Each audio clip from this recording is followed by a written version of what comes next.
स्वागत है आपके अपने चैनल रॉयल कोचिंग बाय तरुण पंडित। आज क्लास 12th का प्रतिलोम त्रिकोणमितीय फलन स्टार्ट करेंगे।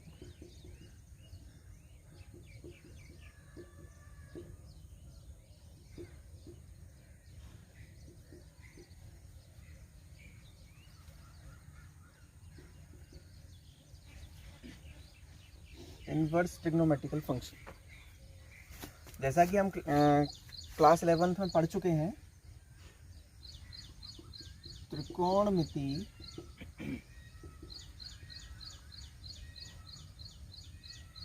के 6 अनुपात होते हैं। Sine theta, cos theta, tan theta, cot theta, sec theta और कोसेक थीटा। अगर इन 6 अनुपातों को किसी एक फलन के रूप में ले लिया जाए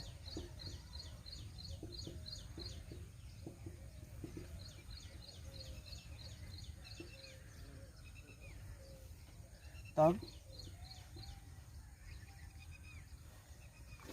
थीटा का मान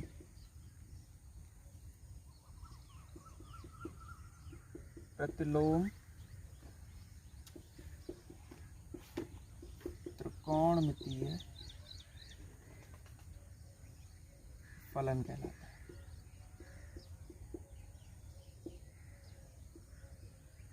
इसका मतलब हुआ कि अगर हम y equals to sine theta ले लें या x equals to sine theta ले लें, तब theta equals to sine inverse y या theta equals to sine inverse x को प्रतिलोम त्रिकोणमितीय फलन बोला जाएगा।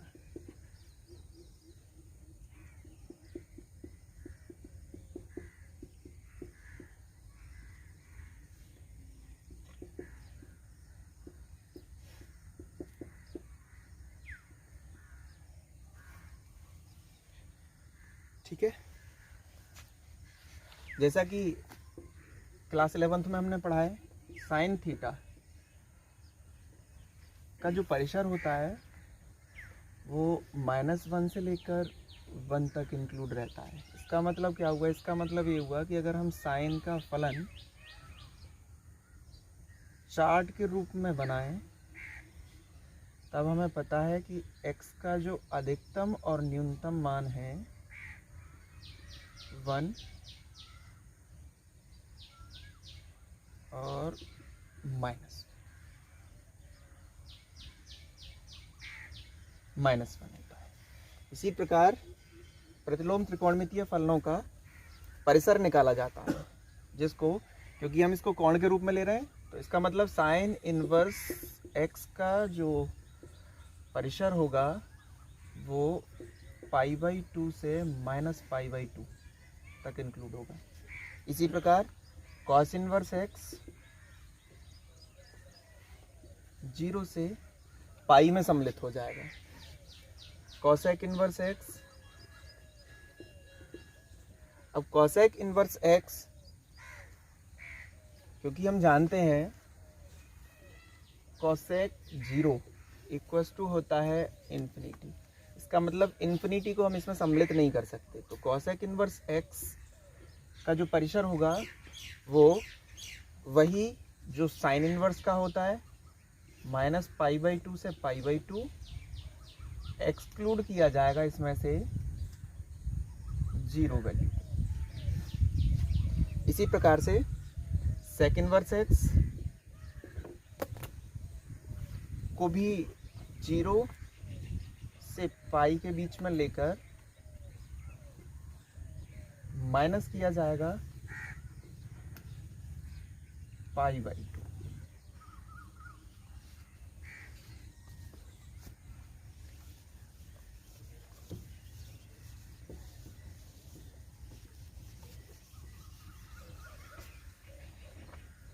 इसी प्रकार हम निर्धारित कर सकते हैं टेन थीटा के लिए टेन इनवर्स x का जो परिसर होगा वो -π/2 से π/2 होगा, जिसमें दोनों ही बाउंड्रीज इंक्लूड नहीं है। इसके साथ साथ tan के बाद बाकी जो आपका लास्ट रह गया वो हो गया cot इनवर्स x, और cot इनवर्स x के लिए 0 से π, जिसमें दोनों बाउंड्रीज सम्मिलित नहीं है। तो इस तरीके से हम इनके परिसर के साथ इनके मुख्य मान और व्यापक मानों के विषय में चर्चा करेंगे। आइए, मुख्य मान क्या होता है चलते हैं। किसी भी त्रिकोणमितीय फलन के लिए उसका मुख्य मान उसके परिसर के अंदर आने वाला मान होता है। इसका मतलब क्या हुआ? इसका मतलब ये हुआ कि यदि हम प्रतिलोम त्रिकोणमितीय फलन लेते हैं तो प्रतिलोम त्रिकोणमितीय फलन के लिए थीटा का वह मान जो दिए गए परिसर में रहता है उसका मुख्य मान कहलाएगा।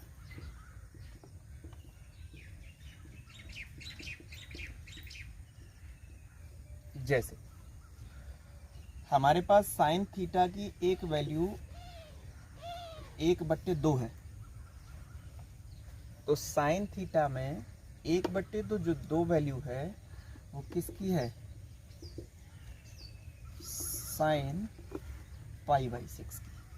तो यहाँ से थीटा की जो वैल्यू π/6 है, क्योंकि ये परिसर -π/2 से π/2 के अंदर है, इसलिए थीटा का मुख्य मान π/6 होगा। ये हो गया सामान्य त्रिकोणमितीय फलन के लिए। अब प्रतिलोम त्रिकोणमितीय फलन के लिए अगर बात करें हम, तब मान लीजिए theta equals to sine inverse 1/2। तब हम 1/2 को साइन में वैल्यू अगर रखें तो साइन π/6 कर सकते हैं। इनवर्स से साइन कैंसिल हो जाएगा, थीटा शुड बी π/6, जो कि इसका मुख्य मान होगा। इसी प्रकार मान लीजिए theta equals to sine inverse -1/2। तब यहाँ से साइन के 2 मान हमारे पास मौजूद होंगे। कौन कौन से होंगे? एक साइन माइनस का π/6 इक्वल्स टू -1/2 होता है, और एक साइन पाई प्लस π/6 -1/2 होता है। साइन 180 प्लस थीटा मतलब माइनस का साइन थीटा। तो इसका मतलब ये हो गया कि साइन 7 π/6 इक्वल्स टू -1/2। अब यहाँ से हम देखते हैं कि -π/6 बिलोंग करता है आपका -π/2 से π/2 में, जबकि 7 π/6 नहीं बिलोंग करता -π/2 से π/2 में। तो इसका मतलब जो थीटा का मुख्य मान है वो साइन -π/6 के साथ मिलेगा। इसका मतलब theta should be sine inverse sine -π/6। Theta ये कैंसिल हो जाएगा, माइनस का π/6, ये इसका मुख्य मान है। इस प्रकार से प्रतिलोम त्रिकोणमितीय फलनों का मुख्य मान हम निकालेंगे। आइए जरा एनसीईआरटी की एक्सरसाइज पर चलते हैं, वहाँ से उन्हें देखते हैं किस तरीके से निकाला जाए।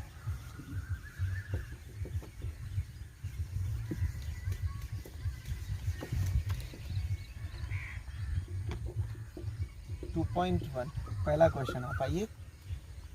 साइन इनवर्स, जैसा कि मैंने अभी आपको एग्जांपल दिया -1/2, तो यहाँ आप ले सकते हैं साइन इनवर्स साइन माइनस का π/6 कैंसिल हुआ, -π/6 मुख्य मान होगा। दूसरा क्वेश्चन कॉस इनवर्स √3/2, क्योंकि यहाँ परिसर -π/2 से लेकर π/2। अब कॉस इनवर्स में आप आइए ज़रा, यहाँ परिसर क्या है इसका परिसर होता है 0 से π। तो कॉस इनवर्स वैल्यू होती है ये कॉस π/6, π/6 मुख्य मान हो जाएगा। ठीक है, ऐसे ही थर्ड क्वेश्चन है कॉसेक इनवर्स 2। तो अब कॉसेक इनवर्स का जो रेंज है वो क्या है, -π/2 से π/2 में से निकाला जा रहा है 0 की वैल्यू को। तो इसका मतलब ये हो गया कि हम यहाँ लिख सकते हैं कॉसेक इनवर्स कॉसेक π/6। तो π/6 क्या हो गया इसका मुख्य मान। इसी तरीके से नेक्स्ट क्वेश्चन tan इनवर्स -√3। अब -√3 के लिए अब इसी तरह से tan का आप परिसर बता सकते हैं, -π/2 से π/2 हो गया।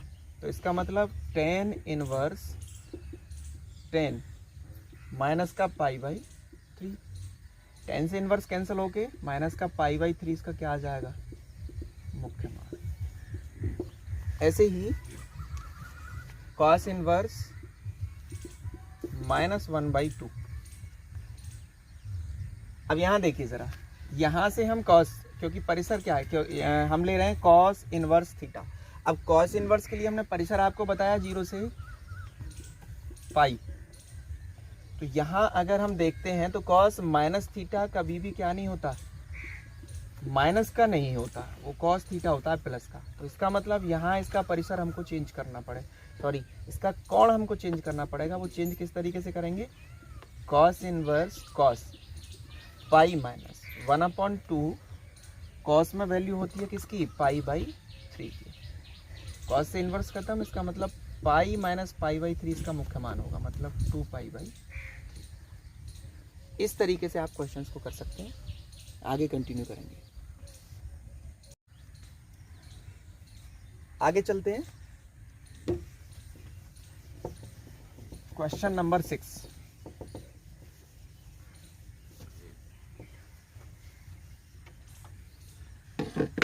Question number 6, tan inverse -1। परिसर आप जानते हैं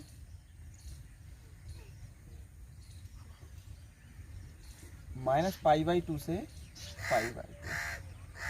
अब आइए ज़रा, तो tan इनवर्स यहाँ आप इसको tan माइनस का π/4 कर सकते हैं। इसका मतलब माइनस का π/4 क्या हो जाएगा इसका मुख्य मान। इसी तरीके से आगे क्वेश्चंस कर सकते हैं हम। जैसे क्वेश्चन नंबर 7 है sec इनवर्स 2/√3। अब sec इनवर्स का वैल्यू जो है, ये sec इनवर्स ये किस में है, sec π/6 में है। तो मुख्य मान क्या हो गया इसका π/6। ऐसे ही क्वेश्चन नंबर 8 है cot इनवर्स √3। cot inverse √3। अब cot इनवर्स √3 परिसर के अकॉर्डिंग cot किस में वैल्यू है, ये cot π/6 में वैल्यू है ये भी। तो इनवर्स कैंसिल हो जाएगा, ये π/6 इसका मुख्य मान हो जाएगा। क्वेश्चन नंबर 9 पे आइए ज़रा। इसी तरीके से हम कर सकते हैं cos इनवर्स -1/√2। अब परिसर क्या है इसका 0 से पाई।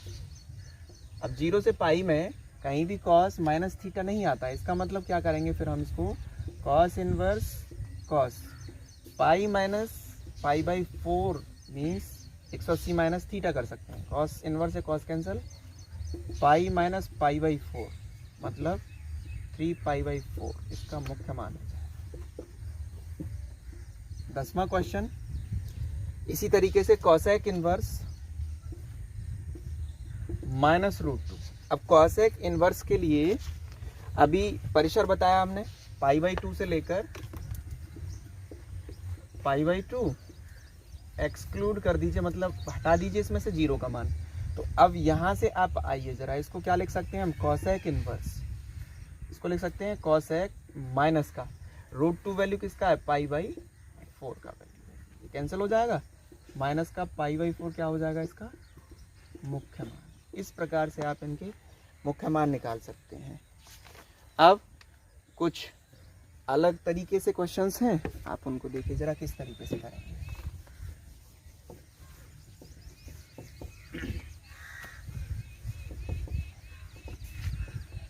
Question number 11, tan inverse 1 plus cos inverse -1/2 cos inverse -1/2 plus sin inverse -1/2 sin inverse -1/2। इनके मुख्य मान निकाल के मान निकालिएगा इसका जरा। तो आप यहाँ लिख सकते हैं tan inverse 10π/4 plus cos inverse cos pi minus π/3 plus ऐसे ही साइन इनवर्स साइन माइनस का π/6। तो यहाँ ये π/4 हुआ प्लस पाई माइनस π/3 हो गया माइनस का π/6 हुआ। इसका मतलब π/4 प्लस 2π/3 माइनस π/6। एलसीएम लेंगे 12 आएगा, 3π 8π माइनस 2π 9π/12 3 4 मतलब 3π/4 आपका आंसर हो जाएगा। ठीक है, इसी तरीके से नेक्स्ट क्वेश्चन है जैसे 12वां क्वेश्चन आप कर सकते हैं cos inverse 1/2 plus 2 sign inverse 1/2 2 sign inverse 1/2। यहाँ आप जानते हैं cos इनवर्स cos π/3 हो गया प्लस 2 साइन इनवर्स साइन π/6 हो गया। तो π/3 plus 2 into π/6 3 2π/3 is your answer. ठीक है, इस तरीके से आप कर सकते हैं। और बाकी 2 क्वेश्चन ऑप्शनल हैं, तो आप ऑप्शनल क्वेश्चंस को भी देख लीजिए किस तरीके से करना है। क्वेश्चन नंबर हो गया 13, साइन इनवर्स एक्स को y equals to sine inverse x को दिया हुआ है y, इसका मतलब y equals to sine inverse x क्या हो गया, एक फलन हो गया। और इस फलन का जो परिसर हमने आपको बताया था -π/2 से π/2, इसका मतलब x इंक्लूड रहेगा इसमें π/2 से लेकर -π/2। इसका मतलब ये हो गया कि ऑप्शन आप भाई इसका मतलब ऑप्शन जो है आपका वो बी इज करेक्ट। ऐसे ही 14,